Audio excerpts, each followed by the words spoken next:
CHAPTER XV. Childhood. Happy, happy, never returning time of childhood! How can we help loving and dwelling upon its recollections?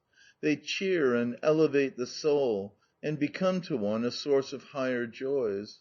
Sometimes, when dreaming of bygone days, I fancy that, tired out with running about, I have sat down, as of old, in my high arm chair by the tea table. It is late, and I have long since drunk my cup of milk.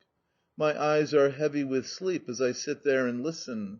How could I not listen, seeing that Mamma is speaking to somebody, and that the sound of her voice is so melodious and kind? How much its echoes recall to my heart!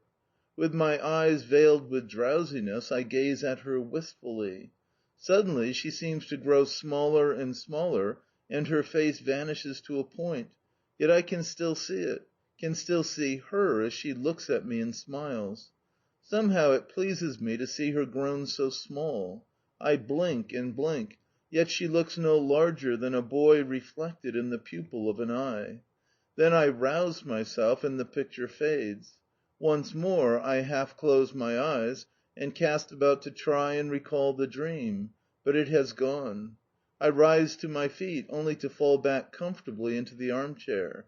"There, you are falling asleep again, little Nicolas," says Mamma. "You had better go to bye bye." "No, I won't go to sleep, Mamma," I reply, though almost inaudibly, for pleasant dreams are filling all my soul. The sound sleep of childhood is weighing my eyelids down, and for a few moments I sink into slumber and oblivion until awakened by someone. I feel in my sleep as though a soft hand were caressing me. I know it by the touch, and, though still dreaming, I seize hold of it and press it to my lips. Every one else has gone to bed, and only one candle remains burning in the drawing room. Mamma has said that she herself will wake me. She sits down on the arm of the chair in which I am asleep, with her soft hand stroking my hair, and I hear her beloved, well known voice say in my ear, "Get up, my darling. It is time to go bye bye." No envious gaze sees her now. She is not afraid to shed upon me the whole of her tenderness and love. I do not wake up, yet I kiss and kiss her hand. "Get up, then, my angel." She passes her other arm round my neck, and her fingers tickle me as they move across it. The room is quiet and in half darkness, but the tickling has touched my nerves and I begin to awake. Mamma is sitting near me, that I can tell, and touching me. I can hear her voice and feel her presence. This at last rouses me to spring up, to throw my arms around her neck, to hide my head in her bosom, and to say with a sigh, "Ah, dear, darling Mamma, how much I love you!" She smiles her sad, enchanting smile, takes my head between her two hands, kisses me on the forehead, and lifts me onto her lap. "Do you love me so much, then?" she says. Then, after a few moments' silence, she continues, "And you must love me always, and never forget me. If your Mamma should no longer be here, will you promise never to forget her? Never, Nicolinka?" And she kisses me more fondly than ever. "Oh, but you must not speak so, darling Mamma, my own darling Mamma!" I exclaim as I clasp her knees, and tears of joy and love fall from my eyes. How, after scenes like this, I would go upstairs and stand before the ikons and say with a rapturous feeling, "God bless Papa and Mamma," and repeat a prayer for my beloved mother which my childish lips had learnt to lisp, the love of God and of her blending strangely in a single emotion. After saying my prayers, I would wrap myself up in the bedclothes. My heart would feel light, peaceful, and happy, and one dream would follow another. Dreams of what? They were all of them vague, but all of them full of pure love and of a sort of expectation of happiness. I remember, too, that I used to think about Karl Ivanitch and his sad lot.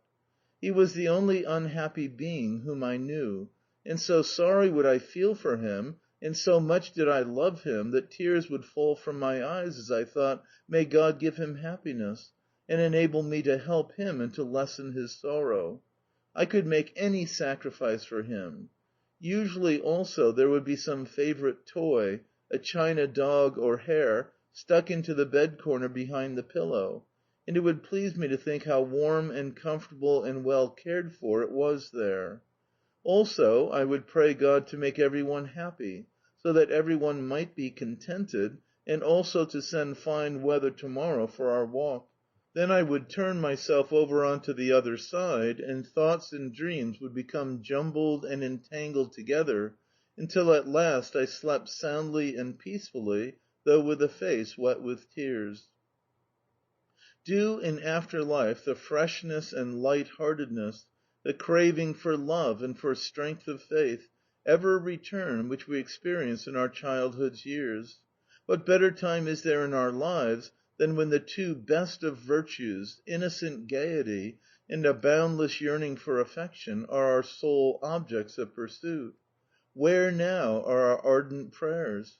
Where now are our best gifts, the pure tears of emotion which a guardian angel dries with a smile as he sheds upon us lovely dreams of ineffable childish joy?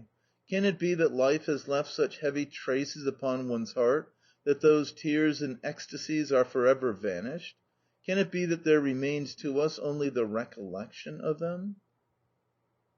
End of chapter 15. Recording by Expatriate in Bangor, Maine.